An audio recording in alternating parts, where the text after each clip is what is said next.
शुक्रवार 14 जुलाई दोपहर 2:35 पर भारत के तीसरे चंद्र मिशन चंद्रयान 3 को आंध्र प्रदेश में श्रीहरिकोटा के सतीश धवन स्पेस सेंटर से लॉन्च किया गया। इस सैटेलाइट को चांद तक पहुंचने में करीब 42 दिन लगेंगे। चंद्रयान 3 भारत का तीसरा मून मिशन है। चंद्र का घनघोर काला इलाका जहां आज तक सूर्य की किरणें पड़ी ही नहीं। नमस्कार दोस्तों, ट्यूब फैक्ट की वीडियोस में आपका स्वागत है। चंद्रयान 2 की तरह ही चंद्रयान 3 का मकसद भी चांद की दक्षिणी ध्रुव पर सॉफ्ट लैंडिंग करना है। दक्षिणी ध्रुव वह जगह है जहां आज तक कोई नहीं पहुंच सका।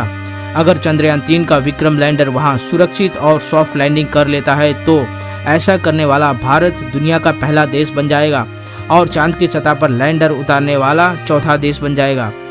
चांद की सतह पर अब तक अमेरिका, रूस और चीन ही पहुंच सके हैं। सितंबर 2019 में इसरो ने चंद्रयान 2 को चांद के दक्षिणी ध्रुव पर उतारने की कोशिश की थी। तब हार्ड लैंडिंग के कारण यह क्रैश हो गया था। सॉफ्टवेयर में खराबी के कारण यह मिशन फेल हुआ था। साथ ही ज़्यादा थ्रस्ट पैदा होने और लैंडिंग साइट छोटी होने की वजह से भी ये मिशन फेल हो गया था। चंद्रयान 2 की असफलता के 5 साल बाद एक बार फिर इसरो चांद छूने के लिए तैयार है। देश भर की नज़रें चंद्रयान 3 पर टिकी हुई है। इसरो ने 2008 में चंद्रयान 1 लॉन्च किया। वह डीप स्पेस में भारत का पहला मिशन था। 2019 में चंद्रयान 2 को लॉन्च किया गया। 2023 की 14 जुलाई को श्रीहरिकोटा से चंद्रयान 3 लॉन्च किया गया। चंद्रयान 2 मिशन जिन कारणों से सफल नहीं हुआ उन वजहों को अध्ययन करके चंद्रयान 3 को कई स्तर पर अपग्रेड किया गया है ताकि इस बार मिशन की सफलता को आसानी से पूरा किया जा सके। इसमें पिछली बार की तुलना में लैंडर को मजबूत बनाया गया है।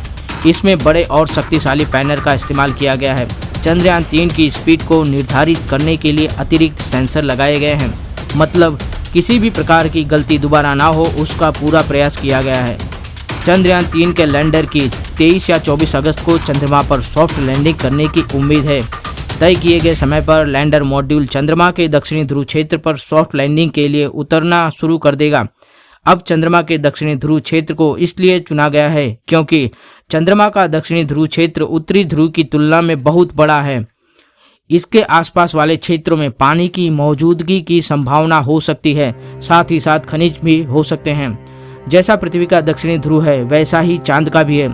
पृथ्वी का दक्षिणी ध्रुव अंटार्कटिका में है, पृथ्वी का सबसे ठंडा इलाका। ऐसा ही चांद का दक्षिणी ध्रुव है सबसे ठंडा। इस इलाके का ज़्यादातर हिस्सा छाया में रहता है क्योंकि सूर्य की किरणें तिरछी पड़ती है। इस वजह से यहाँ तापमान कम होता है। दक्षिणी ध्रुव पर बड़े बड़े पहाड़ और कई गड्ढे हैं जहाँ सूरज की रोशनी कभी पड़ी ही नहीं, इसलिए वहाँ बर्फ होने की ज़्यादा संभावना है। यहाँ का जमा पानी अरबों साल पुराना हो सकता है। इससे सौरमंडल के बारे में काफ़ी अहम जानकारियाँ हासिल करने में मदद मिल सकेगी। नासा के मुताबिक अगर पानी या बर्फ मिल जाए तो इससे हमें तो समझने में मदद मिलेगी कि पानी और दूसरे पदार्थ सौरमंडल में कैसे घूम रहे हैं। पानी या बर्फ मिलने पर इसका उपयोग पीने के लिए, उपकरणों को ठंडा करने के लिए, रॉकेट फ्यूल बनाने और शोध कार्य में किया जा सकेगा। चांद की इस जगह पर पहुंचना बहुत ही मुश्किल माना जाता है। सबसे बड़ी चुनौती तो यहाँ का अंधेरा है। यहाँ चाहे लैंडर उतारना हो या किसी अंतरिक्ष यान को काफ़ी मुश्किल है क्योंकि चांद पर पृथ्वी की तरह वायुमंडल नहीं है। नासा का तो ये भी कहना है कि हम कितनी भी बेहतरीन टेक्नोलॉजी का इस्तेमाल कर लें और कितना भी एडवांस्ड लैंडर वहां उतार दें, तब भी ये बता पाना मुश्किल है कि दक्षिणी ध्रुव की ज़मीन दिखती कैसी है। और कुछ सिस्टम तो बढ़ते घटते तापमान के कारण खराब भी हो सकते हैं। हालांकि दुनिया इस हिस्से तक पहुंचने की कोशिश कर रही है। नासा अगले साल दक्षिणी ध्रुव पर अंतरिक्ष यात्रियों को भेजने की तैयारी कर रहा है। चंद्रयान 3 का भी वही मकसद है जो चंद्रयान 2 का था। इसरो के मुताबिक चंद्रयान 3 के 3 मकसद है। पहला, विक्रम लैंडर की चांद की सतह पर सुरक्षित और सॉफ्ट लैंडिंग करना।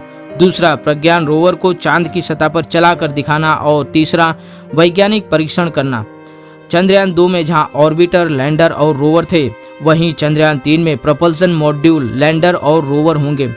चंद्रयान 3 का लैंडर रोवर चंद्रयान 2 के लैंडर रोवर से करीब 250 किलोग्राम ज़्यादा वजनी है। चंद्रयान 2 की मिशन लाइफ 7 साल की थी, वहीं चंद्रयान 3 के प्रपल्सन मॉड्यूल को 3 से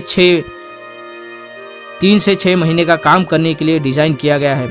चंद्रयान 2 में लैंडर, रोवर और ऑर्बिटर था। चंद्रयान 3 के लिए ऑर्बिटर नहीं बनाया गया है। चंद्रयान 2 का ऑर्बिटर पहले ही ऑर्बिट में मौजूद है और वो अभी भी चांद की ऑर्बिट में घूम रहा है। चंद्रयान 3 में इसका उपयोग किया जाएगा और चंद्रयान 3 में ऑर्बिटर के बजाय स्वदेशी प्रोपल्सन मॉड्यूल है जो चंद्रयान 3 के लैंडर रोवर को चंद्रमा की सतह पर छोड़कर चांद की कक्षा में 100 किलोमीटर ऊपर चक्कर लगाता रहेगा और यह कम्युनिकेशन के लिए काम करेगा। चंद्रयान 2 के विक्रम लैंडर की लैंडिंग को नासा स्थित मैड्रिड स्टेशन से ट्रैक किया गया था, लेकिन इस बार चंद्रयान 3 की लॉन्चिंग से लेकर लैंडिंग तक की निगरानी बेंगलुरु स्थित ISRO telemetry tracking and command network station से की जा रही है।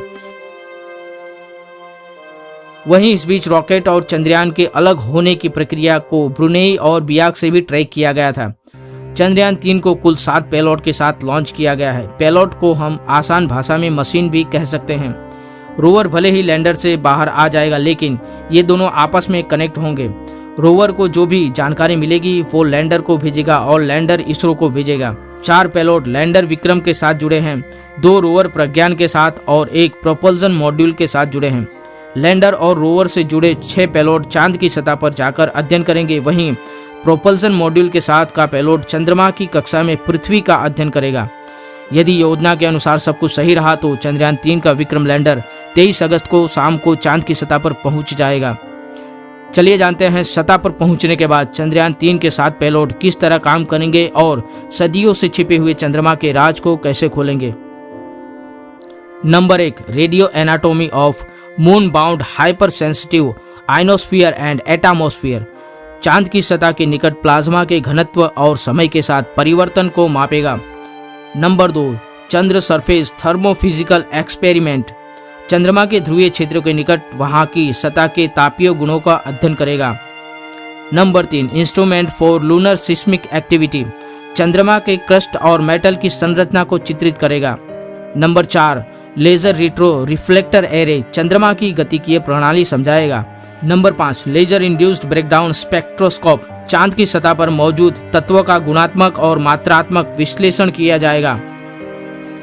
Number 6, alpha particle x-ray spectrometer. Landing site के आसपास चंद्रमा की धूल और चट्टानों की मौलिक संरचना का पता लगाएगा। इसके साथ ही चंद्र लैंडिंग स्थल के आसपास मिट्टी और चट्टानों की मौलिक संरचना की जांच करेगा। Number 7, स्पेक्ट्रोपोलामेट्री of habitable planet earth. चंद्रमा की कक्षा में रहकर परावर्तित प्रकाश से पृथ्वी जैसे रहने योग्य ग्रहों की खोज में मदद करेगा। लैंडर विक्रम से प्रज्ञान रोवर जब नीचे उतरेगा तो लैंडर इसकी तस्वीरें खींचेगा। रोवर चंद्रमा की सतह पर कंपन का पता लगाएगा और लेजर बीम के जरिए चट्टान को पिघलाने का भी प्रयास करेगा ताकि उत्सर्जित गैसों का पता लगाया जा सके। चंद्रयान 3 के माध्यम से भारत न केवल चंद्रमा की सतह के बारे में ज्ञान का खजाना प्राप्त करेगा और भविष्य में मानव निवास के लिए इसकी क्षमता भी हासिल करेगा। दोस्तों, चंद्रयान 3 की जानकारी अच्छी लगी हो तो वीडियो को लाइक, शेयर और कमेंट जरूर करना। साथ ही ऐसी इंटरेस्टिंग वीडियोज के लिए चैनल को सब्सक्राइब जरूर कर लेना।